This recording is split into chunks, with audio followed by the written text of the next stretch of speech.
think so. Did they call it the Nick app?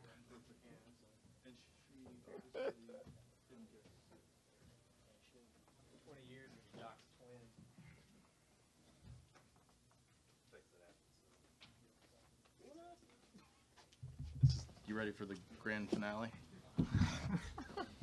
40's been rough, man. 40's been rough. Still technically good morning. So good morning, everyone. Welcome to Pocono Raceway for another great race weekend here with the Gander RV 400. I'm joined here by several key people who work here at our staff.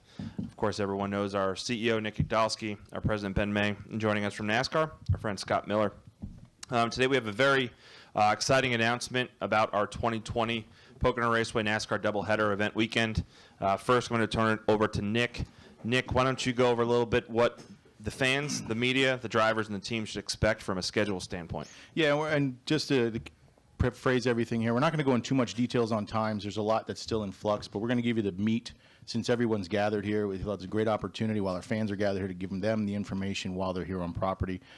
So basically, we're going to start the weekend on Thursday, June 25th will be ARCA Day. ARCA will be on track for practice, qualifying, and races. They'll have the show to themselves while our early camper crowd checks in. It'll be the General Tire Anywhere as Possible 200 ARCA Menard Series event. On Friday, June 26th, we're going to have two series on track, and this will basically be the Saturday event. Your NASCAR Cup Series will be on practicing, and they will also qualify a single car impound. Your NASCAR Gander Outdoor Truck Series will also be on track for their practice and qualifying on Friday. Now we move into Saturday and what we're calling Race 1. Saturday, Race 1 day, we'll start with Xfinity Series practice, followed by the Gander Outdoor Truck Series race, 80 laps, 200 miles. Later in the afternoon, the NASCAR Cup Series Race 1. There's a little flux here. The race length is tentative at this point. There's been some slight changes. We need to check off a few more boxes. We're shooting for a 350-miler on that one, but that one may flex a little bit. Sunday, June 28th, we're going to start with the Xfinity Series qualifying. Then we're going to move to the Xfinity Series race, and they're going to run 90 laps, 225 miles. And the grand finale will be the NASCAR Cup Series Race 2 on Sunday afternoon for 140 laps, 350 miles, and that is confirmed. Thank you, Nick. The ARCA Series race, by the way, is going to be a 200-mile event. Kicking it over here to Ben May. Ben, our president. Ben, what should the fans expect in terms of any changes to ticket pricing, anything that's happening in terms of our changes to our policies, as well as what's in store for renewal guests who have 2019 NASCAR event weekend tickets? Yeah, thanks, Kevin. As we, as you guys know, we're a family-owned business. We take a lot of pride on value and entertainment. So carrying that forward, we will have no changes in our ticket prices. Nothing, zero, zilch, same prices, more show, same money. Kids 12 and under will still be free, and we will continue to offer our worry-free weather guarantee. So three huge pieces that we're proud to announce for that doubleheader weekend. The Thursday and Friday ticket price will be $10. Again, kids free, so great value there. Looking at renewals. We offer a 20% renewal discount to our current customers, have forever. We're going to again offer that, but we're going to offer more. We're going to carry that for them for both days or either day. So should our fans choose to renew a Saturday Cup Series Day ticket and add a Sunday Cup Series Day ticket, they will receive 20% off both tickets. So again, very proud of that. We're excited for 2020. We can't wait to see what this looks like, and we keep calling it a race fan's dream bucket list event. So that's spectacular. Our fans will be treated to a digital process. So historically, we've mailed invoices. This year, we'll be going to a digital process that will allow them to move, upgrade, and have a little fun with their seats, change seats, add days, and so forth and so on. Our camping crowd, we're going to work off of seniority. So a lot of respect for the folks here that have been with us for 20, 30 years in the same spot. So they'll be handled on a personal touch on an individual basis. So all of our camping customers will be reached out to by our ticketing team. And the big news in our camping is we're going to expand. So it doesn't mean you're not going to have a spot. We're going to ring our fence line camping that currently stops right outside of Turn 2 all the way through Turn 1. Expand the Turn 1 lot, do some work there to make sure it's in proper shape for everybody, that we can accommodate all campers that are currently with us in June and again in July. So those are our two big announcements to our fans there, and we're real excited. If I could just chime in, we went down and looked at Turn 1 a little while ago, and if you guys haven't gone down there and watched cars go by inside Turn 1, that's going to be the best camping spot in the house. Thank you, Nick. Turning it over to Scott. Scott, obviously a lot of moving parts with this, a lot of collaboration, which I think has been ongoing since January, February, if not earlier. Talk a little bit about the collaborative effort between the sanctioning body, the broadcast partners, Pocono as a track, and of course the drivers and teams. Well, this is obviously the first time that any of us have really attempted something of this nature with a doubleheader weekend, and obviously a lot of challenges and a lot of collaboration to get to this point. Still have some work to do on, you know, some of the finite details of the rules for the competition bit and all that. But just an overview there. The teams are going to use the same car for both races, and we will qualify them on Friday for race 1, impound them, and have our race on Saturday, race 1. And then after that, we will give the competitors back their cars, and they can do all of their maintenance. They can't really run the 700 miles without having their cars back for just general service and all that. So we will give the cars back. They will likely change valve springs and work on any slight damage or whatever from the race, do all the maintenance to prepare for the 350-mile race 2. And for the starting lineup for race 2, we are going to, something new, something that I think is going to be exciting for the fans. We are going to invert the cars that were on the lead lap in race 1 for the starting order. Lap down cars will start behind those. That's something new. It's been it's funny that one of our prominent drivers was kind of the original champion of that concept, and we kind of looked at each other and said, I'm not sure everybody will buy into that. And actually, everybody did. It was pretty universally accepted as kind of a cool way to go, and something that we thought would put on a good show. So that's kind of the nuts and bolts of the Cup deal, and it'll be really good having all of our series here, and the Gander trucks and the Xfinity series kind of being the lead in to the Cup races on both days of the weekend. Thank you very much, Scott. We're going to open up the questions, and like Nick had mentioned, obviously there are still some moving parts that are not fully known. There are some technical things that we may or may not have answers to, but we'll get started here. So we'll take the first question right here. Zach? Microphone up here. Thank you.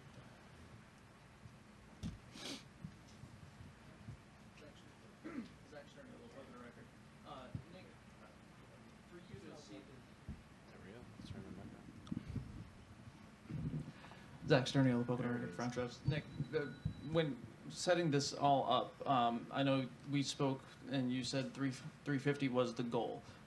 Why aim for that as a distance? Did you not want to chop off more than that? What was the mindset there going into it? Well, 400 is my ultimate goal, but it's not realistic running the same car that lap. So the goal is give the fans as many laps as they possibly get, many miles as they possibly can get for their dollars. That's it. Question there? Darrell Kinsey Jr., WBGR Sports. This question is for Scott Miller. Scott, if a car receives damage during that first race, what will be the procedure for them to possibly go to a backup car? Well, it won't be any different than what we do today. Today, when there's an incident that warrants a backup car, the series director has to sign off on whether or not the damage is sufficient, to let the team use a backup car, and that really won't be any different for that event. Questions? We have one all the way in the back. This is for Nick. Since you were I guess this is cutting in and out. But anyhow, I'm trying to get my... If you move a little closer, just because of the wireless. Thank you. Since you were a past competitor in the ARCA Series, when's the ARCA races? And you cut the races to 350 for the same money. How do you account for that? Well, the ARCA race is on Thursday. ARCA's qualifying practice an event or standalone event on Thursday, and we quantify it because it's just not viable with one car. And also, we're adding, for the same price, you're getting to see a Truck Series race and Xfinity Series race in the same day. It's $45 ticket to start. If your 20% renewal discount gets you inside that $30 window for 2 races, and you get 4 free kids tickets with it. So I think it's a pretty good value still. Bob? Oh, Nate. Scott, could you just clarify, would you not have considered the inversion unless a driver brought it up, and what was the process of the driver bringing that up? Well, it was we have a series of meetings which the industry engages in. One of the meetings is has some driver involvement, and it was first mentioned there, and actually kind of in several subsequent meetings, a topic, and got a lot of support. I mean, that's really as simple as it was. I think that we we had thought of the concept, but really didn't and would have probably eventually brought it up as a potential solution. But it was a lot easier when the first one to bring it up was a driver. So that actually helped it along. And what's NASCAR's perspective on the distance of race 1? Wait, do you think it'll fall somewhere around that length? Or? Yes, absolutely. It will be somewhere in there. So, you know, one thing that everybody's got to realize is we're talking about a race weekend schedule that's a year away, and there's a lot of work that goes into these things, and honestly, to have every box checked a year in advance is pretty much a tall order. Bob, you had a question? Yeah, I had a few. Bob Parker, Fox Sports. For Scott, did you all consider asking the teams to bring 2 cars, and because you're asking them to bring 1 car, will the tech on Sunday be pre-race tolerances, or is there going to be any flexibility? No, Sunday will be pre-race, and I'm pre-race tolerances, and really and truly, I mean, the industry, being the teams, asked us to do it with 1 car pretty much, you know, and I think it's a more efficient play for everybody involved, and it had, again, that's what we thought was the right answer, and then it had overwhelming support in the same meetings that I've discussed, is they wanted to use 1 car. And kind of unrelated, but you mentioned it in the Truck Series drivers meeting. You kind of warned them all about restarts. Was that in reaction to what you saw from the Amarola restart last week? And can you kind of go through what y'all's philosophy is, and if you're going to be kind of more heavy-handed going forward? Well, it's our responsibility to make sure that and it was not only in response to that particular restart, but there's been more and more within all the series, not just the Cup Series, of, trying to sort of push the limits. And it's our responsibility as NASCAR to keep it fair. And it's not our goal to really influence anybody's race. So basically what I did today in the truck meeting, and we'll do again tomorrow in the Cup meeting, is kind of reiterate what we're looking at. And if that means that we have to call some penalties to get it reined back in, that's what it means. But it's really just a kind of a refresher on what we're looking at and how we'll officiate it moving forward. And then, it's our responsibility to do that. No brake checks, and you don't want people laying back too much, right? Yes, sir. Yes, sir. That's the gist of what's going on. We've, the responsibility of the leader is to maintain a constant speed into and through the restart zone until he decides to start the race. And I think something to the contrary has happened in a few cases, and we need to get that. You know, we're moving closer to the playoffs, and we just want to make sure we have all of this sorted out as we get there, so that doesn't become the story. Restarts, whether we called a penalty or whether we didn't. Just trying to get them to kind of get back to doing it right. We're moving along the line there. You okay with the question? All right. Tim? Tim Califano, WRSU Sports. Scott, first I have a question for you. Is there a way that you could clarify the rule change with the uncontrolled tire, clarifying exactly what now is going to be different moving forward as far as judgment is concerned, now that there is no going to be that subjective arm's length? So what exactly is going to be the basis for making a call as to what would be an uncontrolled tire moving forward? Well, I think what we got to do is get back to everybody in here seeing a situation and it looks like an uncontrolled tire, honestly. Really, the way that we've talked to our officials is if the tire doesn't create a dangerous situation rolling somewhere where it's, you know, where it could create a safety issue or impede a fellow competitor's pit stop, then chances are we're not going to call that an uncontrolled tire. The tires that are rolling loose and potentially creating a dangerous situation are the ones that are going to be called. And I think that as we get into this and we start looking at the calls that are made and you look at the calls that are made, I think that in 99% of the cases, we're all going to be able to agree that that call is an uncontrolled tire. Whereas we had a hard time explaining the arm's length. There was a reason for that, and that's been in the rule book for a long time. But with the choreography of today's pit stops, it was kind of necessary for us to move away from that.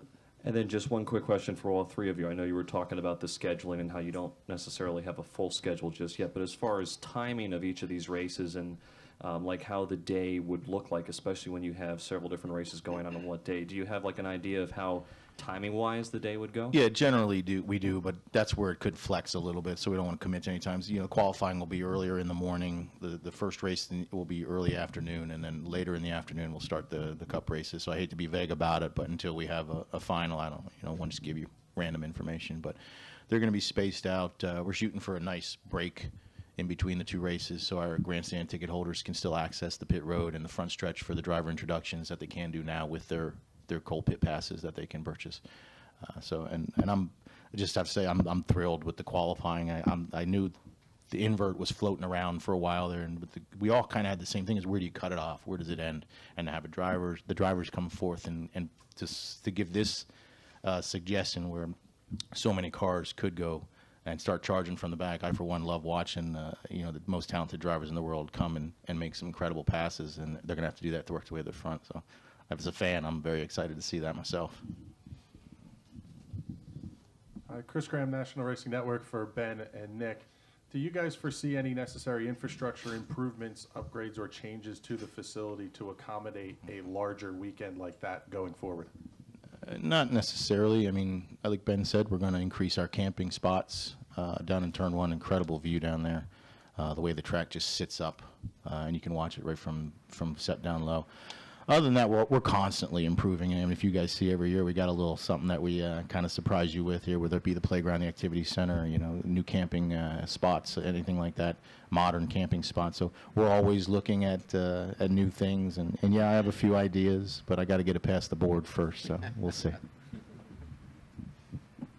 Scott Walsh from the Scranton Times-Tribune. First, for Nick, not to be a downer, has any contingency plan been put into place in case weather or delays or anything like that? You are being a downer, Scott. Thank you. Okay, well, I'll be the guy. I'll be the downer. The short answer is not yet. We're way too far out to see. I think broadcast plays a big role in when we can reschedule. But that's why we have that worry-free weather guarantee. Purchase the ticket. If you can't make it to the race, we're going to send you your money back. I mean, I don't think it gets any simpler than that. And for Scott, could you clarify the lapped cars? Are they also going to be inverted when the lineup is set for race 2? So again, that's probably another thing that's a little bit down the road as far as what we'll do with those. You know, just thinking about it is starting the lap down cars in the order they finished seems to probably be what we would do. Nick, this is for you. This is Alan Paquette from the Racing Times. You said ARC is going to be running on Thursday. They actually lose a race, or are you going to add them on, say, like on an Indy weekend? No, unfortunately, our IndyCar schedule is still in flux as well. We don't have a commitment from them for 20 or 21 yet, so we can't really tack them on. So right now, it'll be only one ARCA race here at Pocono. Right next to you. Thank you, Pitch. Area Auto Racing News. First, Scott, you're talking about the invert after the first race. How will you be handling pit road selection on that? Pit road selection will go off the original qualifying and remain the same throughout the weekend. Zach has a follow-up here. First for Nick, regarding the IndyCar situation, is there a time you're looking to have that committed by for next year or the following? Yeah, before the scheduled date of next year. The ball's in their court. We want it back.